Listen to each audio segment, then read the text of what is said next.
Welcome, ladies and gentlemen of the internet, to the Chiamazing Show. This is Chiamazing here, bringing you some quick gaming news and stuff. I haven't been here for a little bit. I was at Dragon Con, and I know I kind of said I was going to upload some videos, but I didn't because I was a little drunk. A little bit. But anyway, there's a whole bunch of stuff that happened because PAX happened to be at the same time as Dragon Con, and I'm not really going to talk about PAX a lot as I wasn't there, and you can find coverage from people who were there. I'm going to talk about some stuff real quick. The first thing I want to talk about is the fact that the PlanetSide 2 beta's NDA is lifted, so we expect some footage of that from our other show. Second, StarCraft 2 Heart of the Swarm beta, multiplayer beta is going on right now. It's closed beta, so for those of y'all that are in it, awesome. There are remote play patches for God of War Collection and Shadow of Colossus Collection.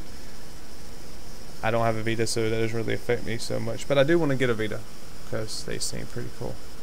There's a new Resident Evil 6 demo coming out September 18th that's going to let you sample all three main plots.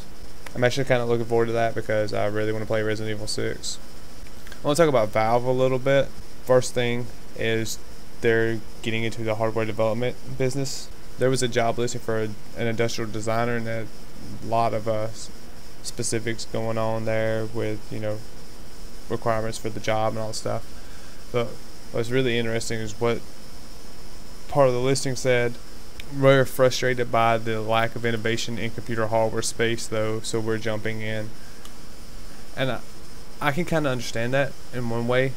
If you look at the consoles, while when the PlayStation 3 came out, it was so technically advanced, but I mean there hasn't been a lot of advancement. And with Windows, there really hasn't been a lot of advancement stuff. And I understand, keyboards, mice, we're still looking at pretty much the same UI elements. At the same time, when you make a very broad statement like computer hardware, you look at companies like Intel who are actually making large advancements. It's kind of, granted, I assume that Valve did not direct that towards such companies such as Intel, and hopefully not, because if they did, they're fairly wrong on that one. The other thing about Valve is they will now be charging $100 to submit a game to Steam Greenlight. Now they will be taking that $100 and donating it to Child's Play. The reason they're doing this is because they were getting a lot of submissions, like a lot, whether it was joke submissions or whatever. So they're trying to cut through some of that and get actual real submissions. The big thing I actually want to talk about, though, is going to be Final Fantasy related. Square-Enix announcing they're going to do Lightning Returns Final Fantasy 13. I'm actually pretty excited about this because I love Lightning as a character, and I was not very fond of 13 and 13.2, especially 13.2, as it was kind of, we're going to run around as everyone else, and then we'll find out some more story about her, but I don't know, it was annoying to me. Normally I would be pissed off about this because I hate the whole Square milking people, but I actually will probably get this game because it seems kind of cool, and it's not a very long game compared to other Final Fantasy games. Like nowhere near. They're saying it's going to be nowhere near as long. But we're getting a brand new story, brand new world, characters, enhanced gameplay. Lightning is going to be the only character or solo playable character. We're going to be able to customize her looks, her combat. It's going to use this real-time combat system where you actually are going to move her around and control her attacks in combination with some time-based combat moves, so that'd be pretty cool.